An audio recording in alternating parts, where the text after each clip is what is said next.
All right, folks. Today is Saturday, August the 9th. It's 9 a.m. here in Thailand, and that it's evening time in the U.S. We have people on this call from Singapore and Vietnam and West Coast U.S. and Malaysia. So it's quite a long list of different people from different places. Uh, Today, I would like to start off with what is considered very basic practice.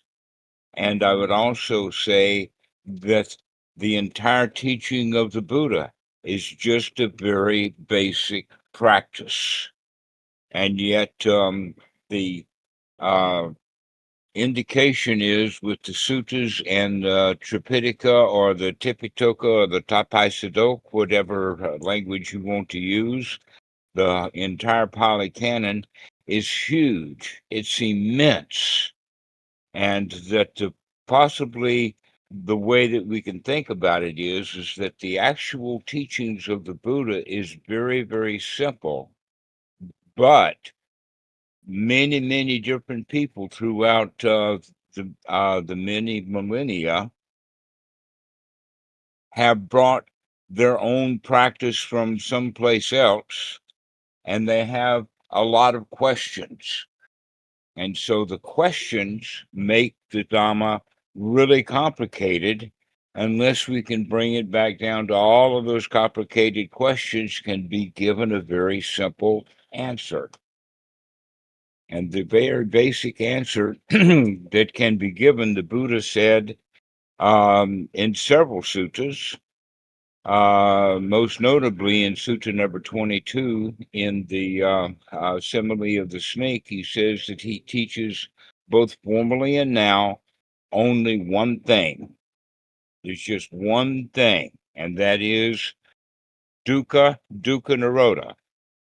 And what that actually means is that if you can see what your mind is doing, more than likely, if you've never practiced before, what the mind is doing is not worth doing. We can, there's a lot of different words that we can use for it. We can use the word unwholesome thoughts, unwholesome ideas, unwholesome attitudes.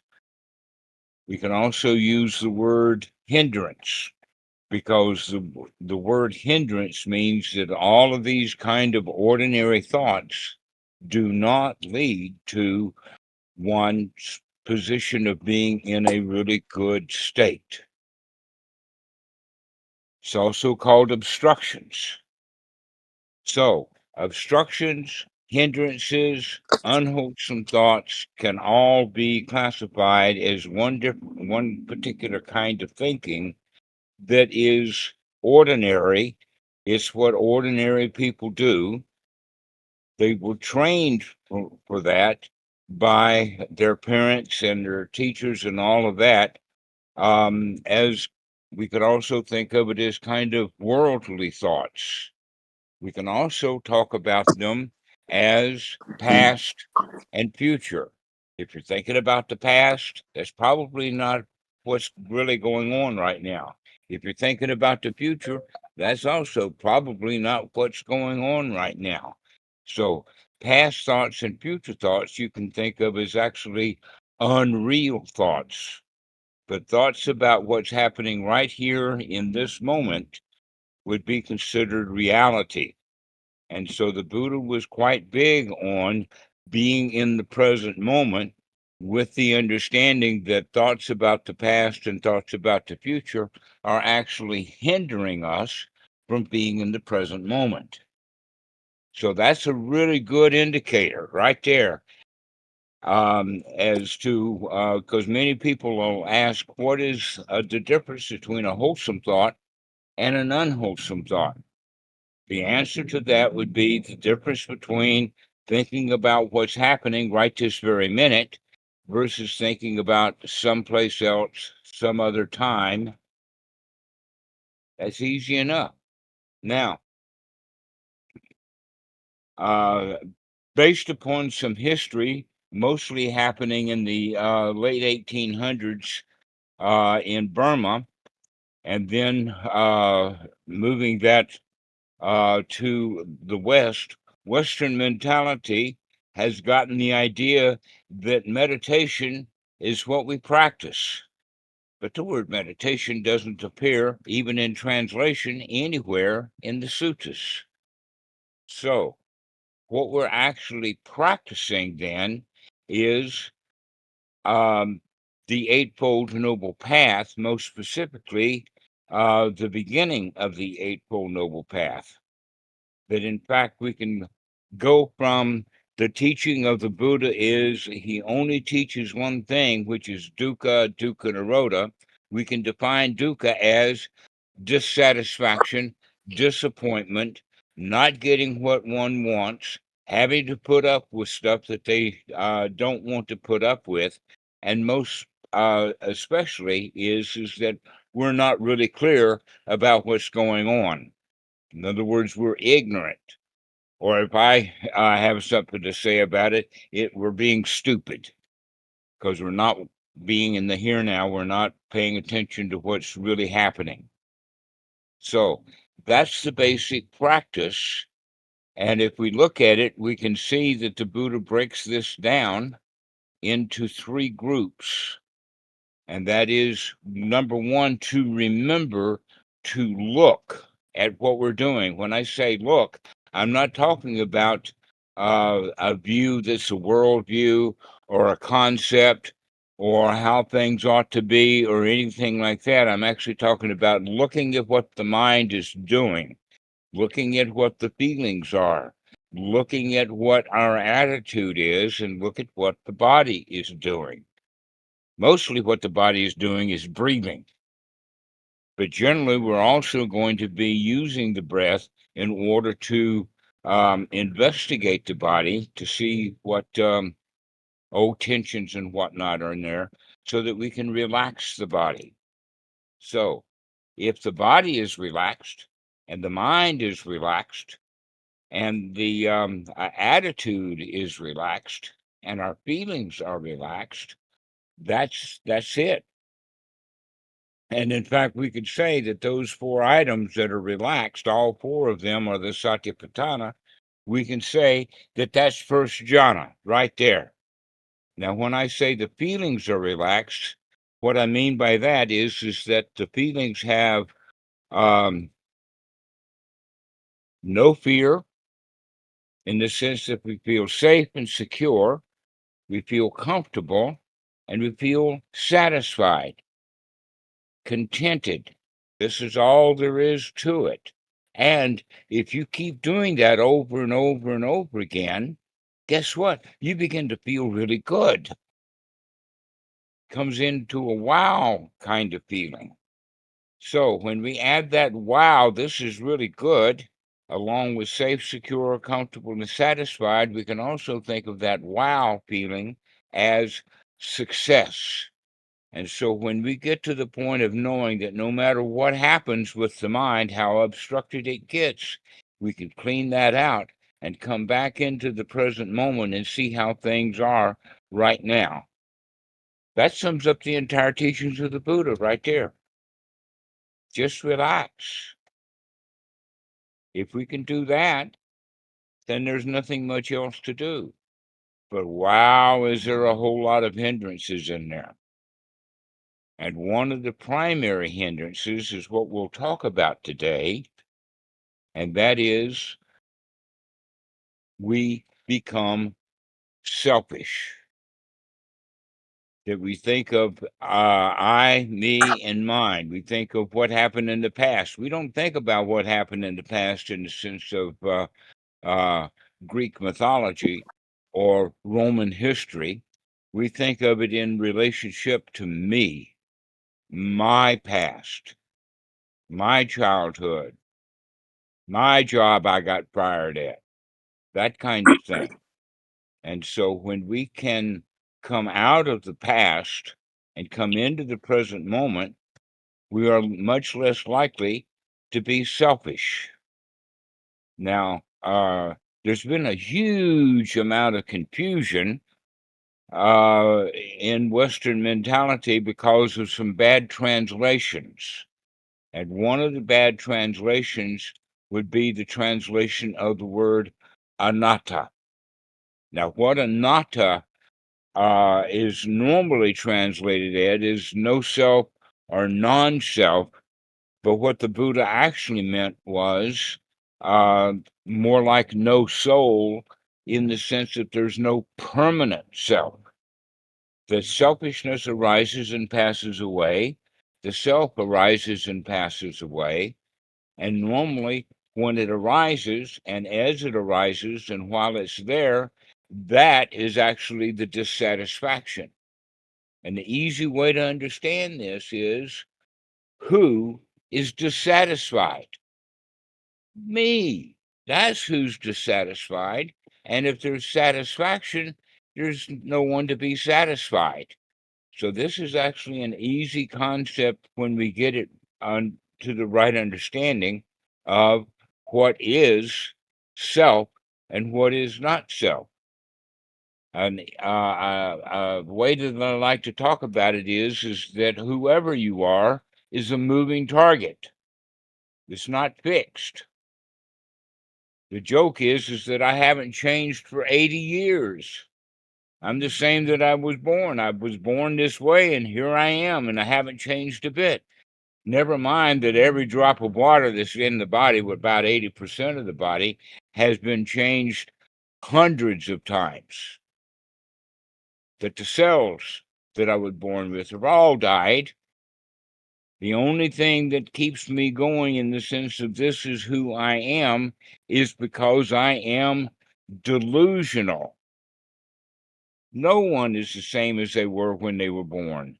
No one is the same now as they were 10 years ago. Guess what? You're not the same right now as you were when you started this call. We change fairly quickly.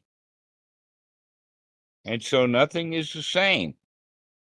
Now, the Buddha actually had several important teachings, but all of them are around that one teaching of seeing our dissatisfactions, seeing our disappointments, and seeing that we can change that.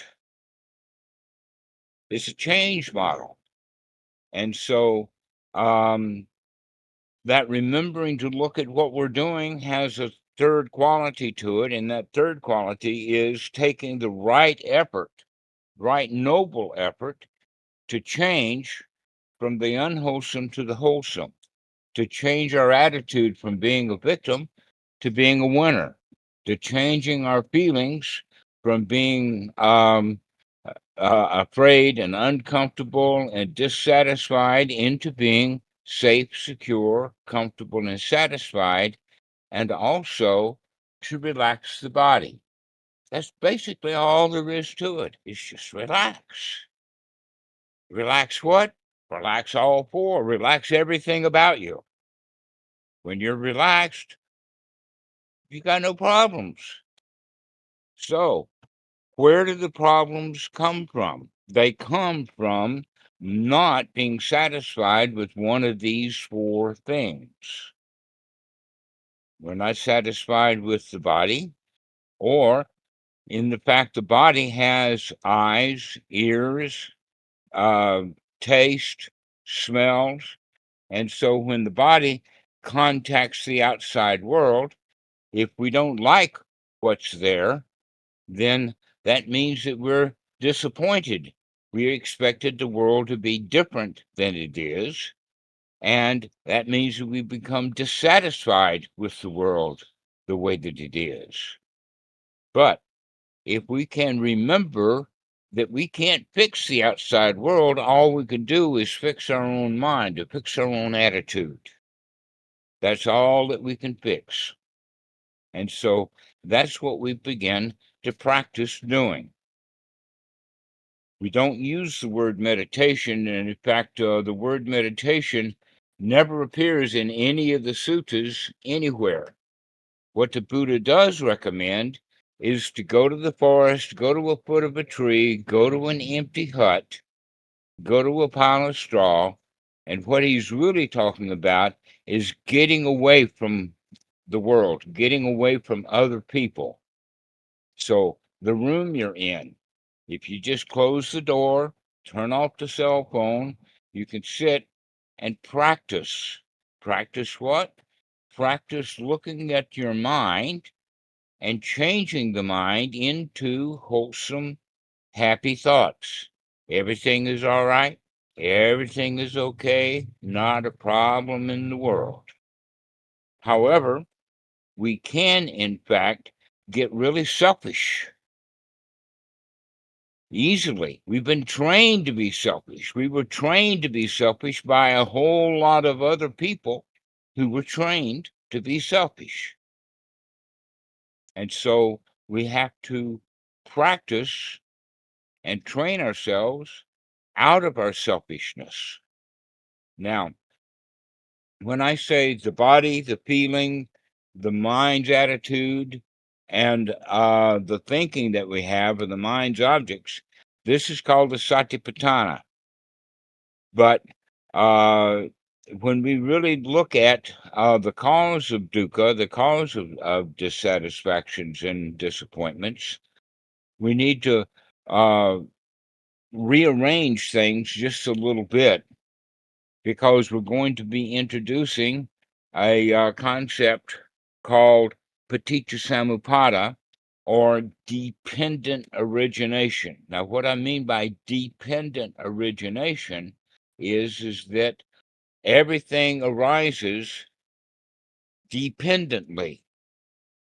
An example of that is in some religions, they talk about consciousness as permanent.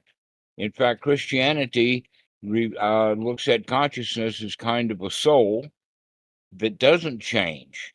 And yet the reality is that it's changing constantly. For instance, you close your eyes and now you can't see. So you have no eye consciousness. You open your eyes again and now you can see. So consciousness is constantly changing. Consciousness is part of the mind. So, in order to understand correctly the way the mind works, we take these four foundations of mindfulness and rearrange them a bit from body, feeling, mental attitude, and thought into body, feeling, consciousness, perception, and sankara. Now, I want to talk about sankara for a little bit, because that's it's actually got several different definitions to it, and most of those definitions are not actually spot on or correct. We can think of it, sankara, as all of our past memories, anything that has already happened, and we remember it, is a sankara. Our habits are also sankaras. Our ways of doing things would be sankaras. We have bodily sankaras. We have verbal sankaras, for instance, the language that you know. And we have all kinds of things stored as memory. Now, some people will use the word concoctions. Now, what concoctions can be used as is to recognize that all of our past, all of our sankaras are just a big bunch, a pile. It's not organized. It's just a pile of stuff. It's concocted together, kind of like a stew. You know, it's got potatoes and it's got onions and it's got peppers and it's got that kind of pepper and it's got that sauce and it's got this water and it's got this meat and it's got all of these different vegetables in it. And it's just a stew. So this is a way of looking at sankara. There's another definition that's used, and we have to look at that, and that is that it some translators use the word choice. If we can understand that choice to be choices that we've already made in the past, and most of the choices we made while we were still in diapers. Choices about how we look at the world, choices about how we feel. And so the way that we feel now, you develop those feelings when you were in diapers. But all kinds of things will bring up those feelings at different points in time and whatnot. So we have to look at the word sankara as mostly just the past. However, in this present moment, let's say that you had a dream last night. The dream that you had last night and you remember now, that's a new sankara that you did during the night. And so we're constantly adding new stuff to this big pile of old memories. Now, the trick is that if we add a lot of new stuff, then that will pile up on top of the old stuff. And so long as we're not in there stirring it around, it'll sit on the top. This is a very handy thing in the sense that all of our old unwholesome thoughts were just piled in there. But if we start having new thoughts, new wholesome thoughts, and let them sit on top, then the likelihood is that when you go to remember something, you're going to remember the new wholesome thoughts rather than the old unwholesome thoughts. So this is a concept of the way that sankara works. It keeps piling on and piling on and piling on. And sometimes that stuff gets really deeply buried down there. And the advice of the Buddha would be fine, let it stay buried down there. Don't go digging stuff up because the likelihood is that you'll run across something that's unwholesome, and here you are feeling disappointed and dissatisfied again. So it's better to stay in the present moment. So that's one of them. Another one we can look at the body for just a moment, because the body, in fact, has three different kinds of sankara. One kind of sankara is the physical sankara of the body. An example is if you learn to play the piano, there's muscle memory for playing the piano right into the hands. If you played a sport, you've got that muscle memory there. If you have been running, then you want to run. I remember, in fact, when I was a new monk, I would continue to go through the katas that I learned in karate, the Goju Rai. But I had to stop doing that so that the muscles now don't remember hardly any of that. Also, the muscles don't remember the music anymore because it's not repeated. So if you leave stuff alone, it will begin to rot away. You have to keep practicing. And so, what we're going to be doing is practicing wholesome, non selfish things rather than practicing selfish things.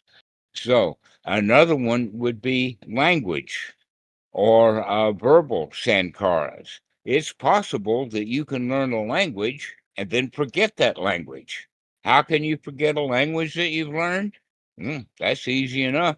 If you never speak that language, if you're never around anybody who has that language, then a few words drop out here and there, and pretty soon you don't understand a word they're saying anymore. May take 5 or 10 years, but everything will eventually fall apart. There's another one, though, and that is what we call Sita Sankara. And Sita Sankara is actually where we have feelings. We remember feelings.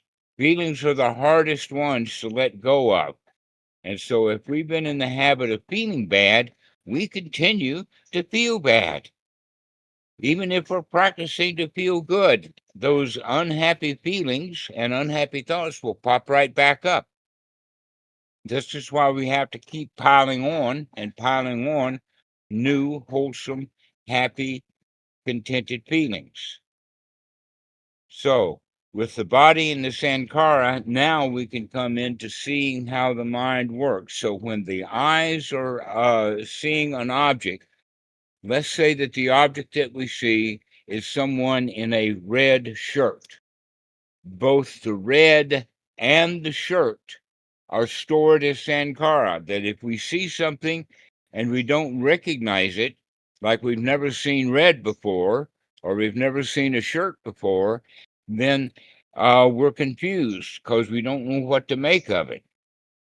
There's also the possibility of a yellow shirt. Now, I want to use a yellow shirt and red shirt for a particular point is that in Thailand, political parties, the yellow shirt is normally the aristocracy, the old lineage, the royal family, and all of the old government, and the red shirts are the new rebels that have come in. And they were wearing these yellow shirts and these red shirts. So if you see somebody in a red shirt, you actually know their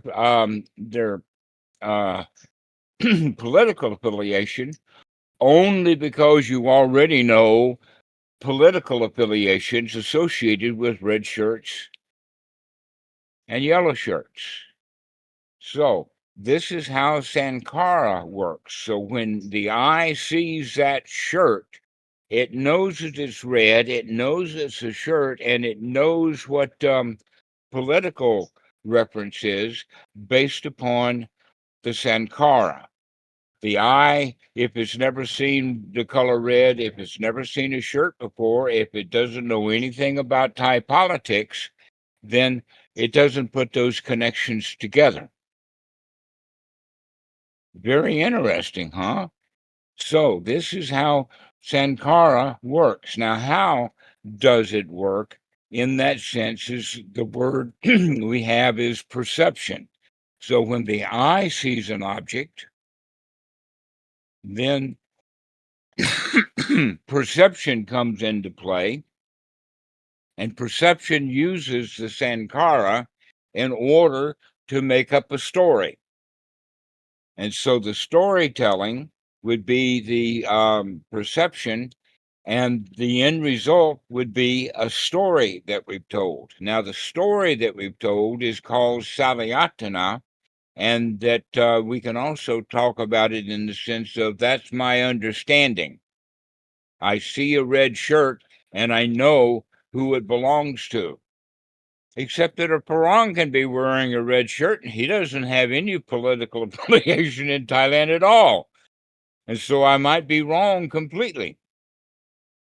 So we make a lot of mistakes because we assume things based upon our own past, our own learning. And this is especially true about the Dhamma, because many people have, for some reason or another, associate whatever religion that they had before with the teaching of the Buddha, and that in fact Hinduism is basically the foundation for people's belief.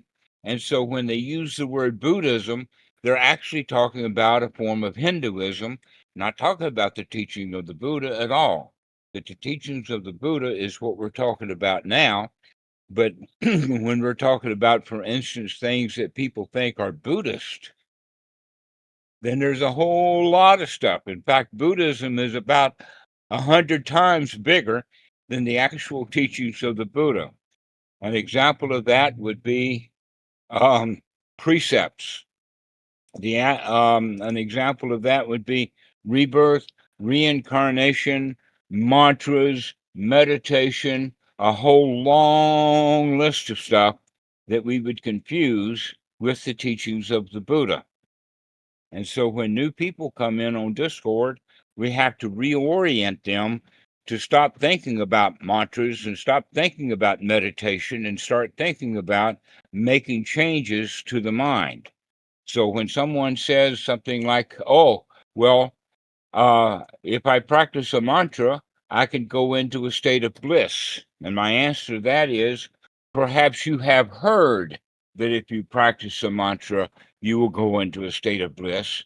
But if you practice that mantra, normally it's going to be mixed with unwholesome thoughts.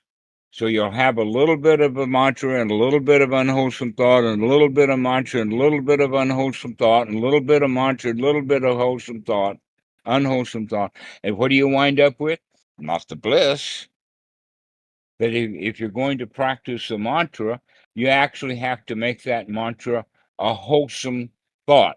And so if you have wholesome thought and wholesome thought and wholesome thought and wholesome thought and wholesome thought, yeah, you can get to feeling really good about it. But don't confuse wholesome thought with mantra.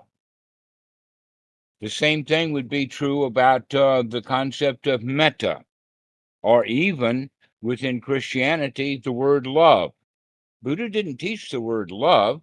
He didn't teach metta, not as a practice anyway, but really you can see that metta is the outcome of having wholesome thoughts and more wholesome thoughts and more wholesome thoughts. An example of that is you can say, may all beings be happy, while you're not happy. Well, if you're not happy, how can you wish all beings to be happy when you're one of them that's unhappy? Why don't we practice getting happy first? And then we can share our happiness with others. We don't even have to call it metta. We can just call it friendship.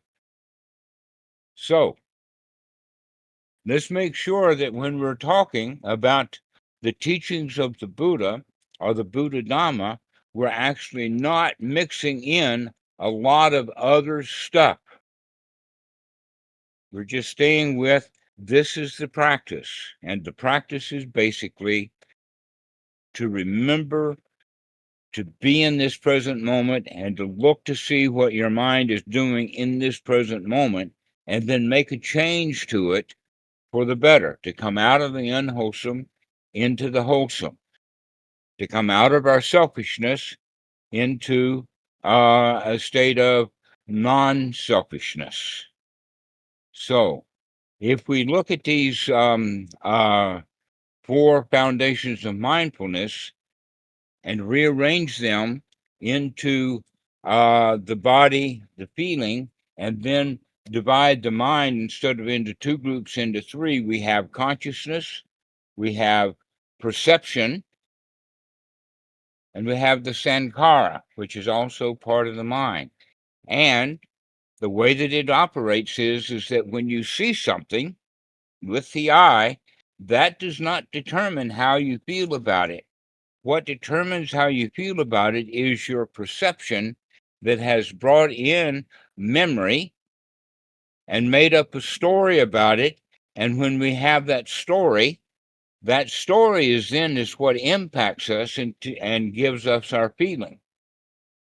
So, if you see that person in the red shirt and you expect them to be a political party, then you'll have feelings about it. But if you don't have any political affiliation with the red shirt, guess what? You're not going to have those same feelings. And if you're a yellow shirt, you're going to not like the red shirt. But if you have no shirt at all, then the red shirt doesn't mean much of anything to you.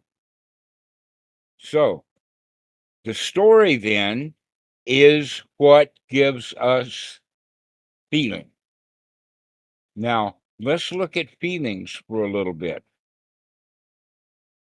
In the suttas, they talk about it in the sense that there are 3 feelings. One is sukha vedana, and then dukkha vedana, and then asukha adukkha vedana, or sukha dukkha vedana. What this actually means then is that if you see something, you like it, or you see something and you don't like it, or you see something and you have a blah feeling, or you have see something and you've got a mixed feeling. The mixed feeling brings on confusion, brings on doubt. We see a lot of people who try to practice the teachings of the Buddha, and then they'll mix something else in there, and then they'll get all confused about how to practice. So The feelings then can be either ignorant or wise. That in fact, if the feelings are ignorant, that's going to bring in dissatisfactions, disappointments. If we are wise to our feelings, that means that we can control the way that we feel. So, if we can control the way that we feel, then you like something, you just like it, and that's it, because you stop there. But ignorantly, if you like it, then we go to the next step of wanting it. And when we go from liking it to wanting it, that's the birth of the self. The self arises because we go into thirsting or tanha, into upadana. In other words, if we want something, there becomes a wanter. If we have to have something, if we love something, there has to be a lover. If there is no lover, then there is just liking, and that's all there is to it. Or you can become uncomfortable, and if you're uncomfortable wisely, then you can shift into being in a state of comfort. If you're ignorant about it, then you get angry and upset because you're uncomfortable. So the feelings are actually now, let us say, influenced by our wisdom, by our waking up, by our seeing things clearly. And the example that we've had so far is that if you have an uncomfortable, unhappy feeling, an unwholesome thought, then that's going to give an unwholesome feeling unless we're wise to it. And then we can change that unwholesome, unhappy thought into a happy thought. Then we're going to wind up not being ignorant in our feelings. We're going to be wise in our feelings. So I ask now, as an example for each person, if you could feel the way you wanted to feel, how would you feel? Now, I'm not saying how would you feel forever, but right now. How would you feel right now if you could feel the way you wanted to feel right now? And how could you get yourself into feeling the way that you wanted to right now?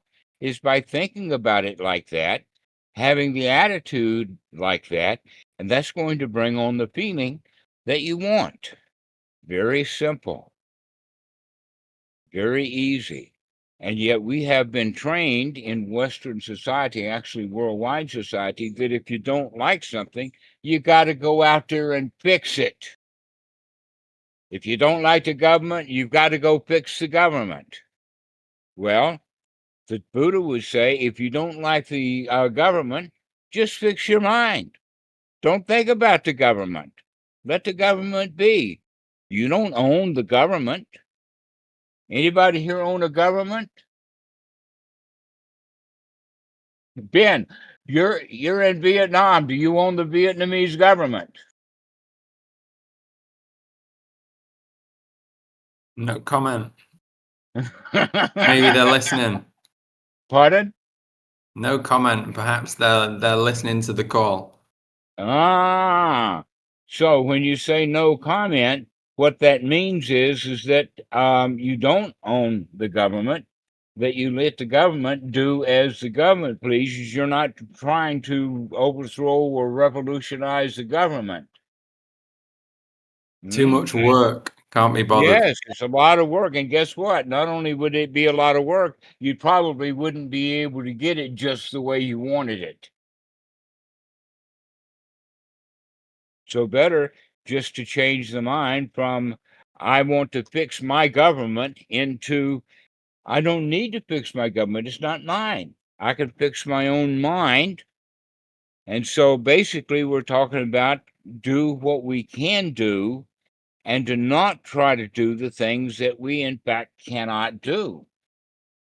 Can't fix the government. Okay. The body gets old. Anybody here can change their body from young to old? How many of you are 14 today and 75 tomorrow? can't do that. So the body is very much like a government, isn't it? We really can't change it. A lot of people try, and a lot of people become unhappy. They try to change their gender. They try to change their age. In fact, one of the things that you can count on is that people lie about their age. When we're young, we want to be old, and when we're old, we want to be young. Can't be the age that we are. You got to be some other age. Oh, that age sounds better than this age. So that indicates then that in reality, the body is not mine.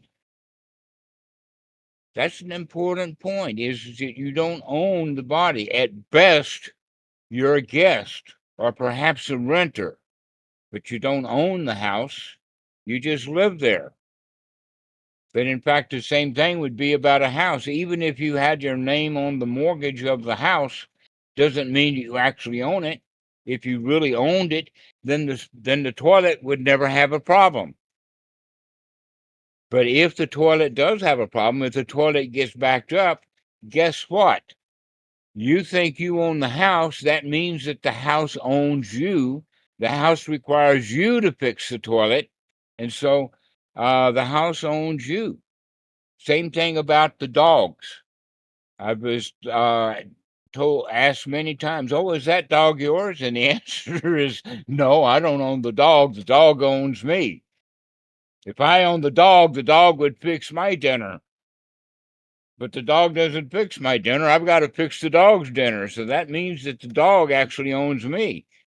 The house owns me. But really, it doesn't own me so much as my mind has stuck into there thinking that I own the house and therefore it owns me. That's just a mental attitude that we have. And if we can see that attitude, we can say then that I am not the house. I am not the body. We can take that a little further and say, guess what? All of that pile of sankara that was built up, that's also not me. It's just a pile of junk, not me at all. We can do that also with consciousness. The eye sees the color, sees the red shirt, but the eye is not me. It's actually just part of the body. It's part of the process. The red shirt is also not me. And so we can go around now with a different frame of reference to where perception is just a process. It's not me. Consciousness is just a process. It's not me. The story the makeup of the story is not me. And the story that I tell myself is still not me. My feelings are not me. In fact, most people, it's very true that their feelings are not them, and they know that very well because they will make statements like, I feel sad, I feel angry, I feel frustrated. That indicates that the feelings own them. How many of you feel that way? You feel like that the feelings own you because they're out of control. You can't control the feelings. So what we're learning to do is learning to control the way that we feel. And one of the most important ways that we do that is by recognizing that a feeling is just a feeling. It's not me. It's not mine. It's just a feeling. The body is not mine. It's just a body. My memory system is not really my memory system. And in fact, it's pretty shoddy. If my memory system was mine, I'd remember a whole lot more. But I don't, because I don't own the mind, don't own the feelings. So this is the way that we begin to see these five aggregates is they don't belong to me, which means then that they're really not my business. And so we can actually really see that in the relationship to the outside world. Tens of thousands of things are happening all the time that we want to fix because they think they belong to me. but in fact, it's not my business. One example of that would be that someone said that, oh, because there is mental health channel on this Discord server, that means that we are responsible for anybody who has mental health problems coming on to the channel, and we might get sued. The answer to that is no. We don't own that channel. We don't own the Discord. If somebody comes on with a mental health problem, that's their mental health problem. And in fact, they don't even own that mental health problem. They're just calling it a mental health problem. You could also just call it a quirk.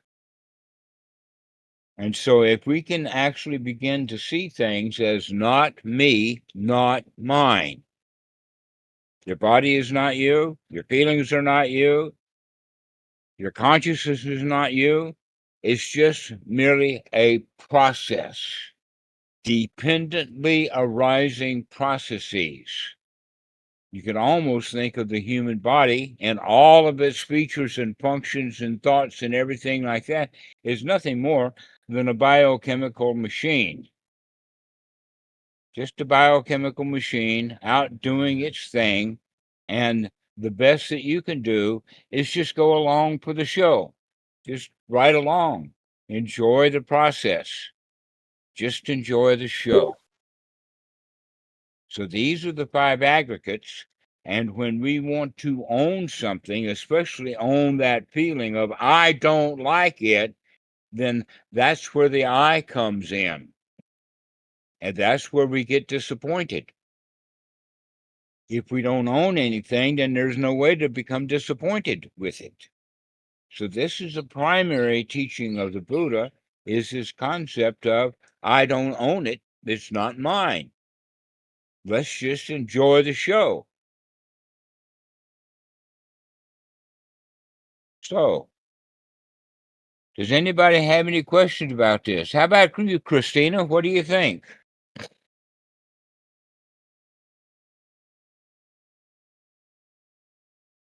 It's always a good reminder that the things are changing all the time and none of it is mine to try to hold on to.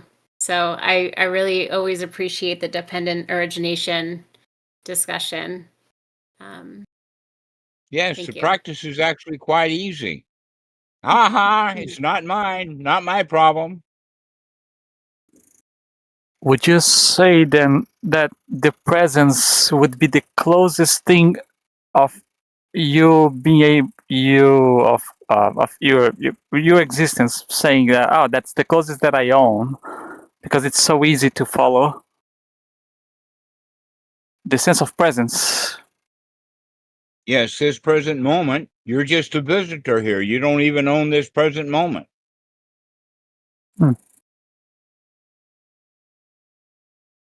Better than not own anything. Just be the observer. Dhammarato. And even then, you can just be the observer, means that you don't even have to be the observer. You can just let observation happen.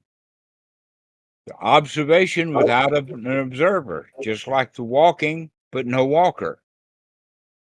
Yes, Harold, go ahead. I decided to copy you. No, I'm kidding. My air conditioning's broke, so sorry if I'm shirtless. The feeling of something not being me or mine, it's actually, from what I've seen, it's a distinct feeling. And it's recognizable almost. Because then you yourself, I think, I don't know how, I guess maybe with enough practice, it clicks, and then it's whatever is happening, you're almost like the caretaker. I remember once I got really sick, and I was practicing consciousness and everything, not being myself. And I remember, as you know, I threw up. I was like, oh, the body's throwing up. I wasn't even thinking about that. I was like, oh, and it was effortless. There was no pain. or even like I remember I was working 16-hour days. I had a lot of energy. I had feelings of the first jhana. And I remember by hour 60 or 70, I could keep going, but I recognized the mind was slowing down and the body. And I thought about it. I was like, oh, I should probably take care of it. Even though it listened to me, it's almost like I was no longer controlling it, but we were like friends. Anything I said it would do, and he trusted me. I know this sounds kind of strange, but so it's almost like you're more in control, even though you're letting go of owning these things or ownership. That's kind of been my experience. I don't know if that's Actually, yes. The more we think we own something, the less control we have of it. And so there's a concept that I'll add to this. It's called agent. We have all kinds of agents out in the world. A lawyer would be an agent for court. An accountant would be an agent for taxes. So become your own agent. Act as if you're doing something on behalf of someone that you are not. This helps a lot. For instance, the body was working too hard, Earl. And so you, as the agent, will say, okay, time to slow down, time to take a rest. And so we need to look at taking control as an agent rather than an owner. And just be the agent for your mental state. Does that help? yeah. Okay, because it helps for me that it's not just subtle. It's very recognizable once you build up enough momentum where you are the caretaker. And I know you'll say like nurture and like be friends, but it actually, you're like, oh wow, we're friends. It's no longer like, oh, you're telling yourself you're friends. You actually like the relationship happens, and you can kind of observe it at some point when it does. It's really like really freeing. Yeah, it's really cool. Yes, exactly. One of the ways of saying it would be that the owner is critical, but the agent can be nurturing. And we're often quite critical of ourselves. We're critical because we think we're the owner. We're responsible. We got to get this thing fixed. But if we take the mind state of being just the agent, then we can help things along without having to feel that responsibility that forces us into being critical. So you can begin to nurture yourself. And when I say nurture yourself, I'm talking about the processes, these aggregates that are not actually you. So you think of them then as you're just the agent here. You're not the owner.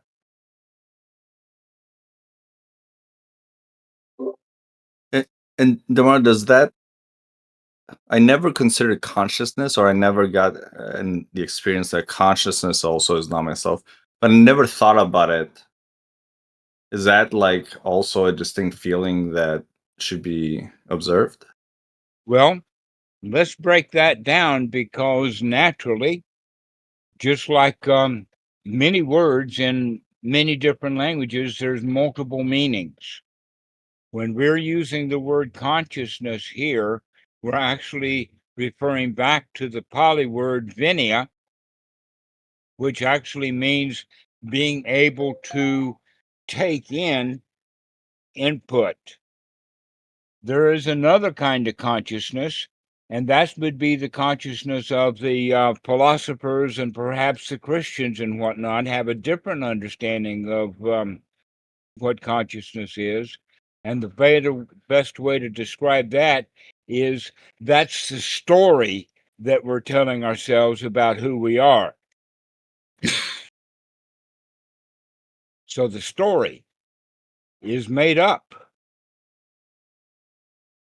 We made that shit up, and now that's who we think we are. That's a different kind of consciousness. In the Pali, that word would be the salayatana. Now, the word salayatana actually has the quality of the atana, which would be the external objects and the senses, and then the salayatana is inside, or we change it. In fact, that's what the word in the Pali Namarupa means, is that we see the rupa on the outside and we name it. We try to own it. We try to bring it in as this is who I am, my understanding. How many times have you seen people write things in Discord like, in my humble opinion, or my idea? Okay, that's they're expressing salayatana, and actually they bring the self into it.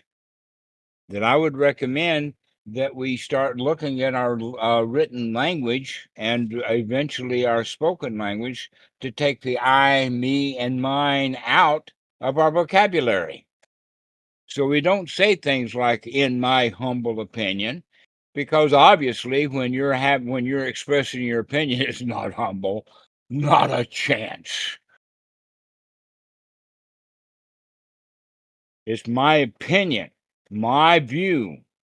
And you can't have a view or an opinion or a concept without having an owner, me, that owns that opinion.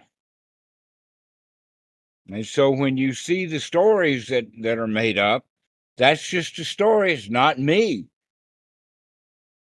It's not mine. It's just a story.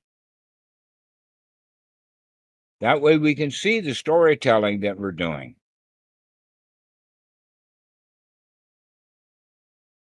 So I'd like to actually bring back a point that we started with, and that is that within the teaching of the Buddha, there is all kinds of things that people drag in with them. The example that I give is that imagine that there is a little shrine, and in that shrine there's only room for one person without any baggage. And so you have to leave the baggage outside. Now, that shrine, being 2,500 years old, with tens of millions and hundreds of millions of people visiting that shrine, leaving their baggage outside, the next guy who comes along has quite a lot of baggage to crawl over. And that's, you could say then that the inside of that shrine is the actual teaching of the Buddha. And all of that baggage that couldn't get in the door, that's Buddhism. Buddhism is just a big pile of baggage.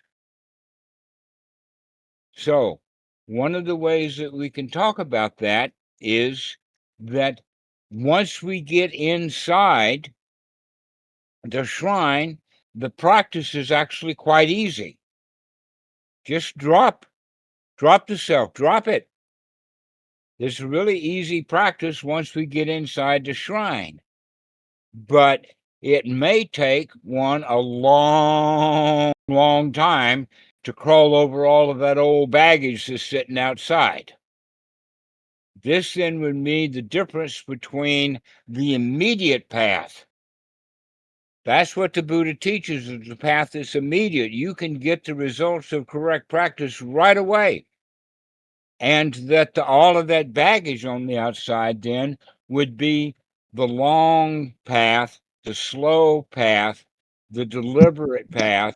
You've got to develop this and you got to do that and you got to have this other thing and you got to crawl over that baggage there and all of that kind of stuff makes it a long, slow process.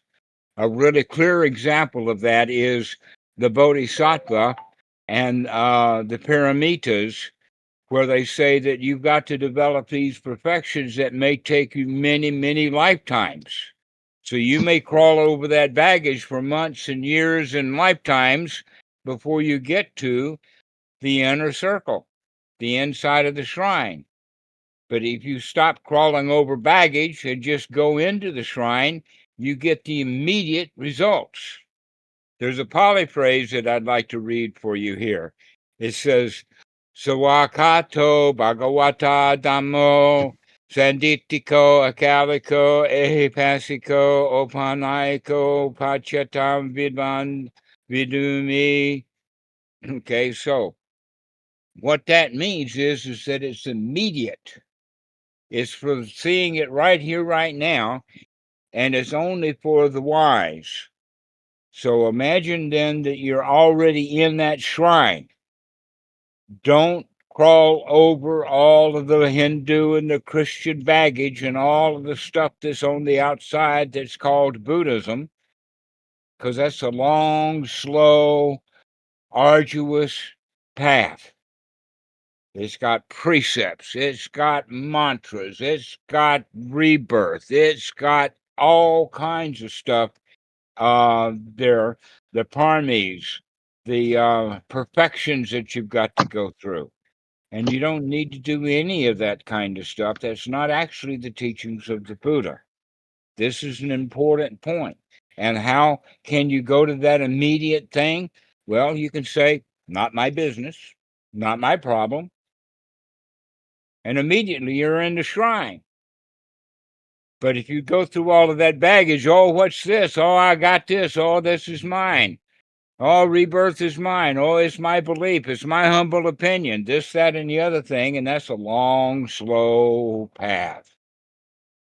The Buddha didn't give a long, slow path. He gave an immediate path. Just see it right here, right now, in this moment. That's all there is. And then in the next moment, see it right here, right now. The funny thing about that shrine that we're talking about, there's only room for one person, is that it's really easy to get up and leave that shrine. And now we got a bunch of baggage to crawl over again. Better thing is to keep going moment by moment, to stay in the wholesome, to stay in the shrine, stay in that holy place right now. And to stay in the right now. To not go into the past. Going into the past is just leaving that shrine and going back out to all of your baggage. Mr. Ben, what do you think about that? Staying in the shrine.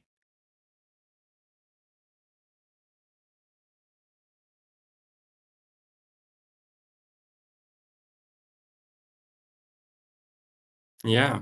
Nowhere else to go, really. Don't need to go anywhere else when you're in the shrine. Stay in that holy place. So, Joshua, what do you think? I wonder about this idea of an observer, a watcher, a knower, and also it makes me think about choice, like what's making a choice. All right. Free will. Let's do it this way. There is an observer or not. Maybe there is merely observation without an observer. Maybe there is choices without a chooser.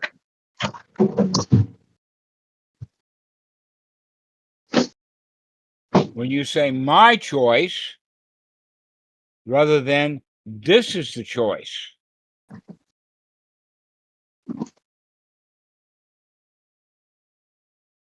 This is the reason why the agent is introduced. Let the agent choose rather than you choose. So become an agent for that body, for those feelings. Become an agent for that attitude and for those thoughts. You don't have to be the observer. You can just let the agent handle the observation.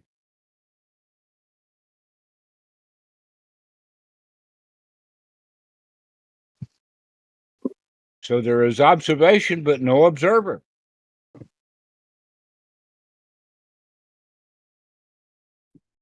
How does free will figure into that? Pardon? How does free will figure into that? Like, if I choose to practice or not, like, what's choosing to practice? Like, how do I have any control over, you know, going on this path, for instance? Or is this just kind of predetermined based on prior causes and conditions? That's a way of looking at it. It is all based upon causes and conditions. And that if you have causes and conditions that's built up over time, and we're ignorantly allowing those causes and conditions to roll along, including the selfishness and the I making, that's part of that baggage, then we could see where that's going in the sense of that becomes a destiny. The example that's used is he who lives by the sword dies by the sword. Now you can imagine that the teenager has been practicing with that sword and he's gotten really good at it. And he goes around slicing people in half at the age of 21. But if he continues to go around slicing people in half by the time he's 65, somebody's going to slice him in half, some 20-year-old. So he who lives by the sword dies by the sword, which means then that our baggage, we keep carrying around that baggage, and that baggage then becomes our destiny. And so through observation, through seeing dukkha, through being able to make those changes and drop that baggage, you actually begin to develop a will. That now you have real choices because you're not bound by the baggage that you're carrying. So dropping all of that baggage, some of it might in fact seem very valuable to you, and by dropping it, you can then come to the punchline of this joke, and that is that free will is not free. It's expensive. You've got to put in the right effort. The right noble effort to drop all of that baggage, and then you have the will, but the will is still not you, it's just will. What is the will? The will to feel good. The will to put down that sword before somebody slices you in half. So I wouldn't say that there's such a thing as free will. And I would also say that destiny is real, but that you can come out of that destiny. It's not fixed. And in fact, that fixed destiny is the same thing as the self. This is who you are, your destiny. But that can be changed. You are not destined. You can change. Does that make sense for you there? Yeah, it seems like there's a chooser or a knower, and it's hard to let go. It's hard to let go of that. Like when I choose to practice, or I choose to go down this path, or I choose to meditate, or I choose wholesome thoughts over unwholesome thoughts. You'd be surprised at how little of choice you actually do have, and that the right choice would be the noble right effort. That would be the right choice. The rest of it is not really all that much choiceful. It's more destiny. It's habit. It's sankara. It's a whole pile of junk that you think you are that pile of junk, where in fact you're not that pile of junk. You can put new junk on. Something new. And so I'm not saying that self does not exist. I'm saying that every time that it comes up, it becomes a problem.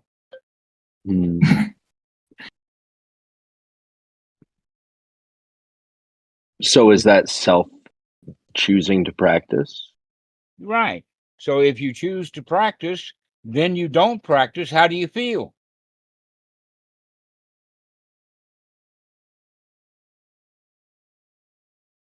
Always If you feel better to practice. and then don't practice, how do you feel?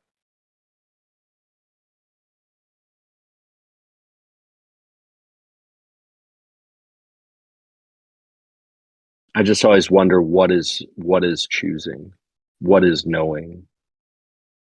Right? Guess what? As long as you get bound in that, that's a set of doubt, that's confusion, that's a hindrance, and it's going to prevent you. In fact, that's baggage itself. And I invite you to drop that and just go into the shrine and be holy. And not worry about who's the chooser. But when the chooser comes up, you can say, "Ah, I see that."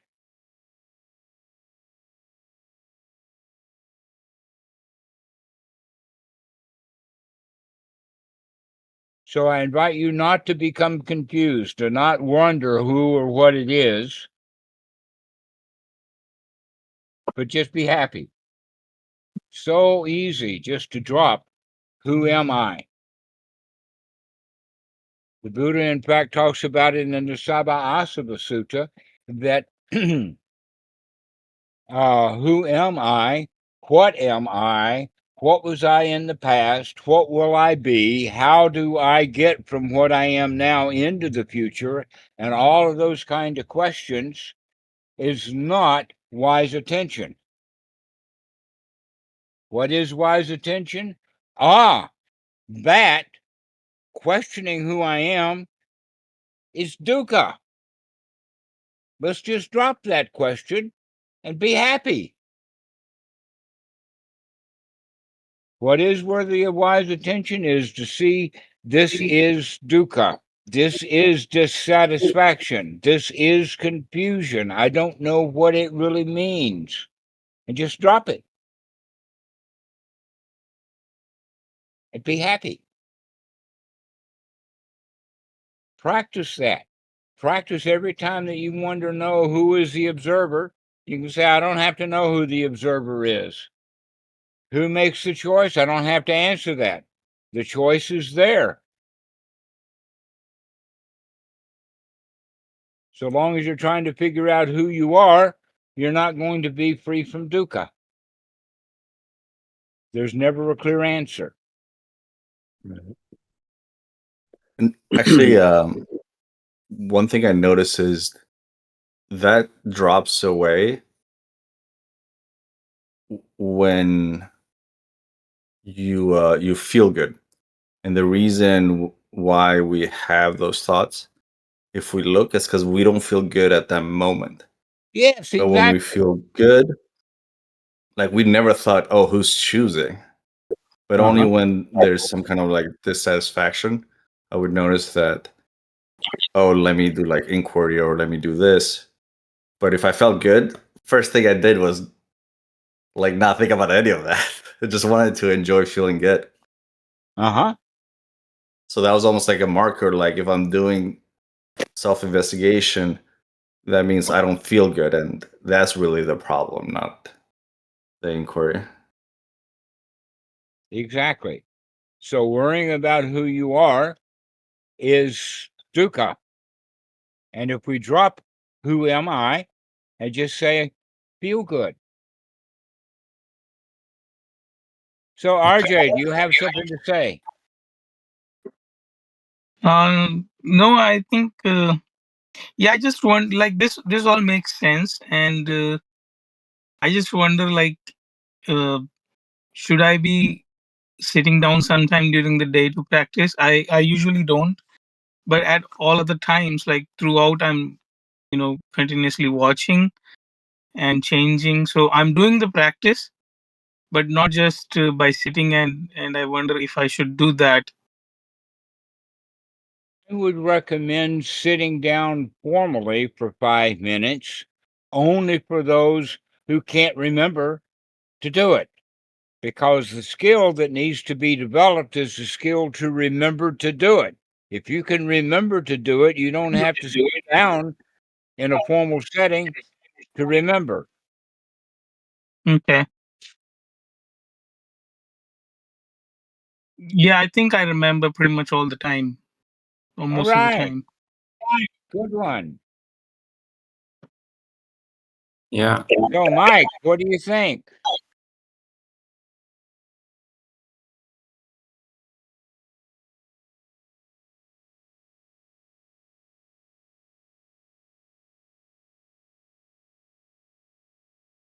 How about you, Nabid? You here? Yes, sir. Yes, sir. I came a little bit late, but I really enjoyed it. Still enjoying it. So you have to develop an agent. That would be a good plan. Okay. Not me, just the agent. Let the agent do it. hmm How about you, Okie dokie? Do you have anything to say? I enjoyed the talk a lot. I agree that the choice is not like the most important thing, but the right effort that you end up doing the thing with, if that makes sense. And I also like the reminder of dropping the me, I, mine. That's always very helpful. Good. Thank you, Dhammarato. Very good. So, Tim, how about you? What do you think? Hi, Dhammarato. I think it's always a relief to not to own thoughts or feelings every time. It's always a relief. I'm not quite following you. Can you tell me a little more? Just not owning thoughts is a relief. Okay. Red, do you have something to say?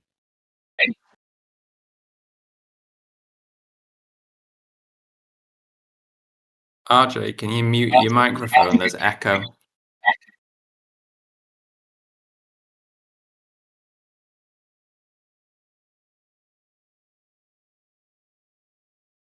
So, V Long, how about you? Do you have something to say?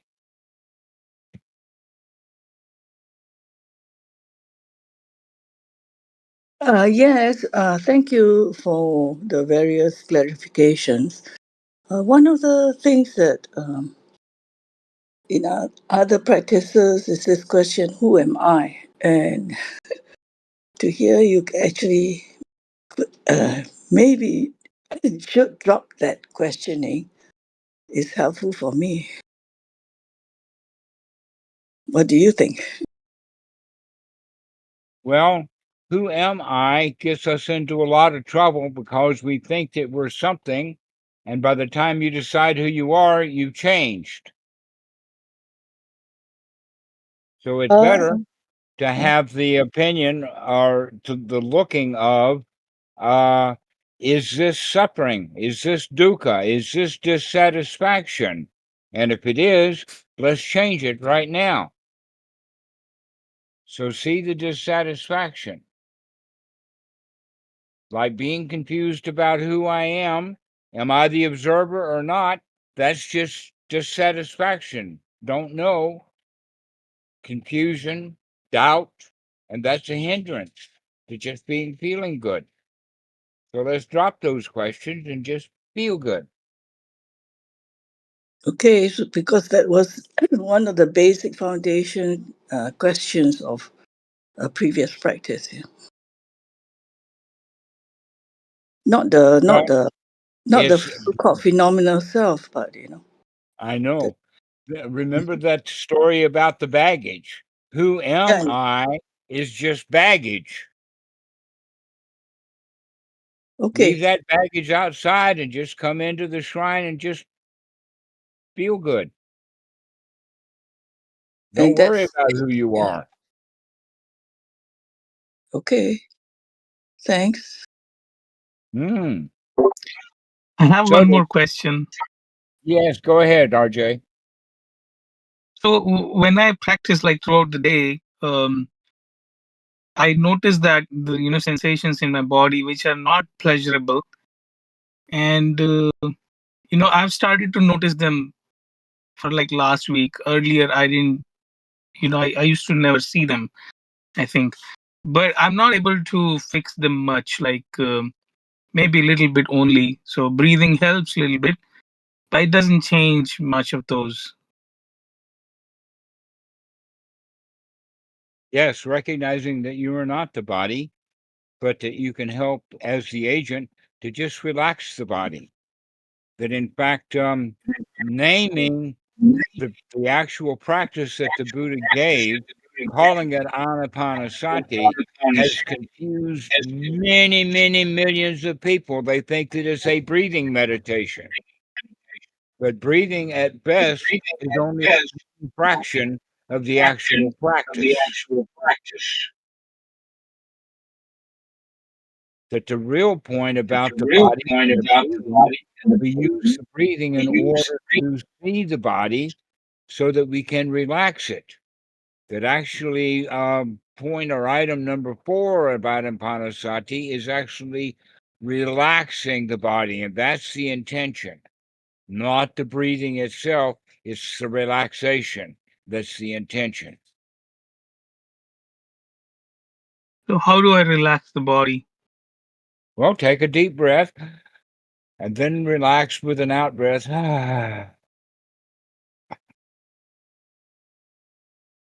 Okay. Just relax. It seems okay. Like I do that, but less. I also I think it's helpful when you think that you are secure, safe, and that helps relax the body and the mind. Sure does, to feel Okay. safe, secure, got no problems. Don't have to fix that old computer. I'm okay. Okay. Yeah, I can right now feel that, but okay. Yeah, I'll practice that way more, and in next call I'll tell how it goes. All right. So does anybody else have anything? All right. So Dhammarato, I did have one comment. okay. You mentioned, I think, freedom and nothing to do. And the way I see that one, and I see Mikey also, nowhere to go, no one to be. The people who can afford to not do anything are the most powerful. An example like kings. Kings, other people don't tell kings what to do, right? Or like noble people, because they get to decide what to do. And the Dharma, That's when they decide not to decide anymore. Yeah, to me, the Dharma feels like the world can't bully you anymore, and you never knew you were being bullied by the world. Go here, wake up at this time, and you can still do those things. Let's look at it slightly differently. It's not the world that's bullying you, it's that you feel like a victim to the world. In fact, the world doesn't give a flying rip about you. The most You're important like a servant to the world. don't even know you. So how can they bully you when in fact you just feel bullied or you feel like a victim? They're just doing their thing. It's like you tricked yourself into being a servant. Like nobody's pushing you on the bed. Hey, wake up! You gotta wake up. No, you're doing that yourself. You never realized that you were doing it. Exactly. So every time that we see the self, for instance, I am the observer, then you are the observer. Every time that you say, I am the agent, then you are the agent. Every time you say, I am the owner, You are the owner. But that's where the dukkha arises. And so if we say, I choose not to have a choice, then there's no self there.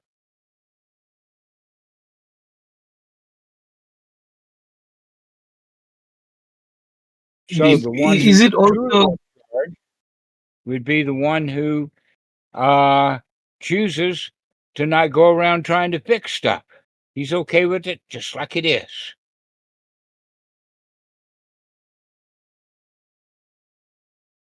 Somebody else said something. Who said something? Yeah, Dhammarato, is this also correct to say that, like Errol was mentioning, that we are getting bullied by ourselves or the world, that wake up and go to office or something like that, because a part of us is also saying don't wake up.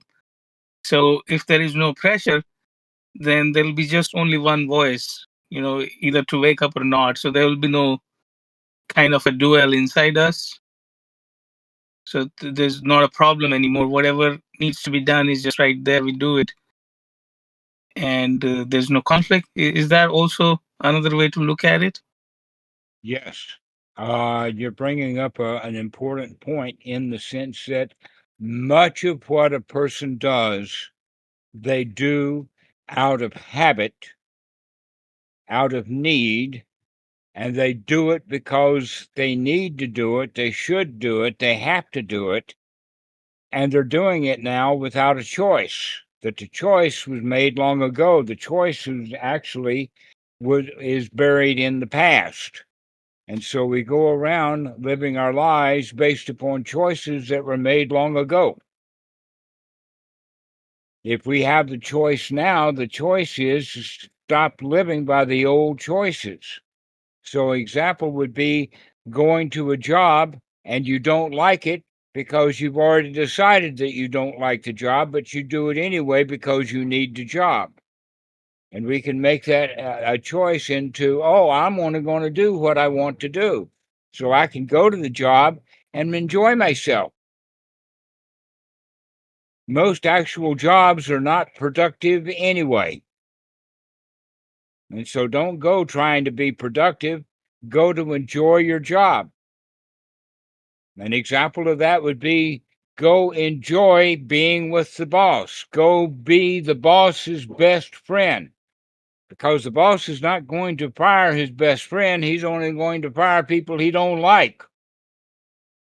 You can be the best producer and still get fired, or you can be the worst producer and enjoy your life completely with the boss. You treat him well. You become the boss's best friend, and then you don't have any trouble.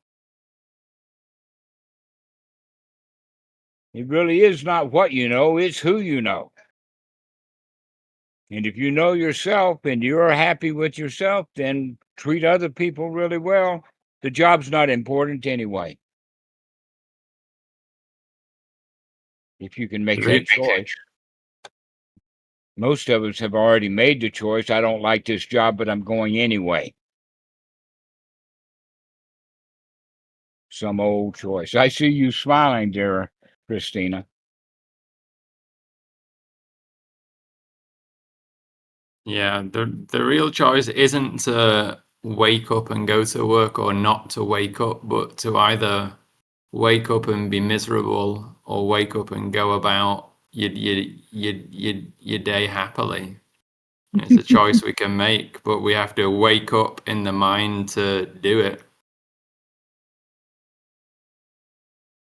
Yeah, and even RJ's comment when he said the two voices and the conflict disappears, that is very succinct, because it reminds me of samadhi, right, where you're gathering the faculties and there is When the no mind dual is voice anymore. organized, when the mind is unified, It's just one. Yeah. then there's very little choice about it.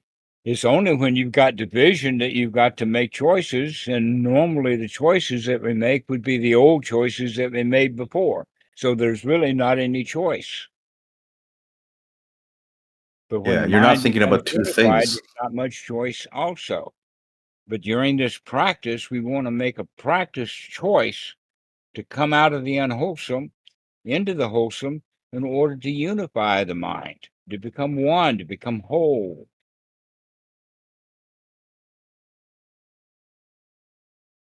You probably heard the story about the seeker who lives in the valley.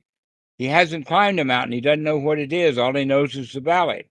And then as a seeker, he climbs the mountain.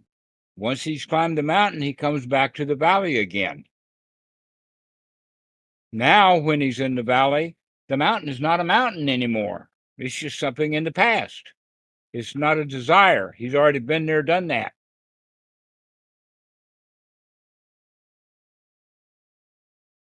And so the choice was to climb the mountain. But now that he's climbed the mountain, he doesn't have that choice anymore. He's given up that choice. He's happy and content just the way things are.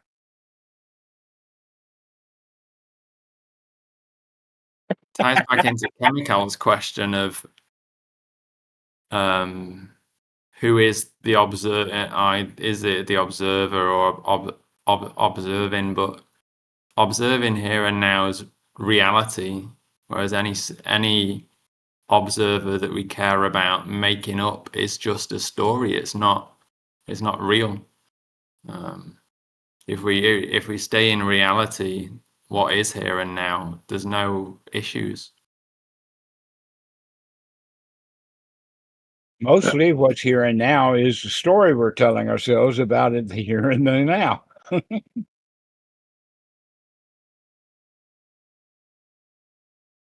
So let's go ahead and One thing I did notice with the you hear me? storytelling, and to Sorry, go Ben's ahead, Harold. comment, Pardon? one thing with the storytelling, it doesn't mean like the imagination goes away. To me, it became more fun because I could imagine all this fun fantasy stuff if I'm just walking in nature. But it's almost like there was a choice. I wasn't like lost in fantasy and being there, but I just enjoyed happy thoughts about, I don't know, flying around like a Super Saiyan and all that one. And it just brought joy, and I knew it wasn't like harmful thoughts. There was no blame to them. They were innocent, enjoyable thoughts that made me feel good. But the difference was that I chose them. It wasn't like I was lost and then they pulled me off the side. So, in the beginning, as we're getting started, all the choices that we are making are done ignorantly. And many of the choices are actually old choices. We're not even making choices. You're just going along the way things used to be. But when we begin to wake up, and as we're waking up, we begin to see these stories. And now we have choices about making the stories. As we go along, then into the middle of it, we still make stories, but now we've got a choice about what story we're going to tell. And in the end, we begin to stop making so many stories because what's the point of making up stories? We just enjoy the life without making up a bunch of stories about it. Okay? So, the first part of it, when we get to the Dhamma, we're making up a lot of stories ignorantly. We don't even know that we're making them up. But now we're beginning to see that we're making up stories. And we have a choice about it. And so we choose which stories we're going to make up. This is why we talk about it in Anapanasati terms as gladdening the mind. Begin to change that story. Take the victim out of the story and put a winner into that attitude. And in the end, the stories are not important anymore because we know that we're making them up. So why make up the stories? They're not important. Or if we're making up stories, let's have fun making up stories. Your choice now.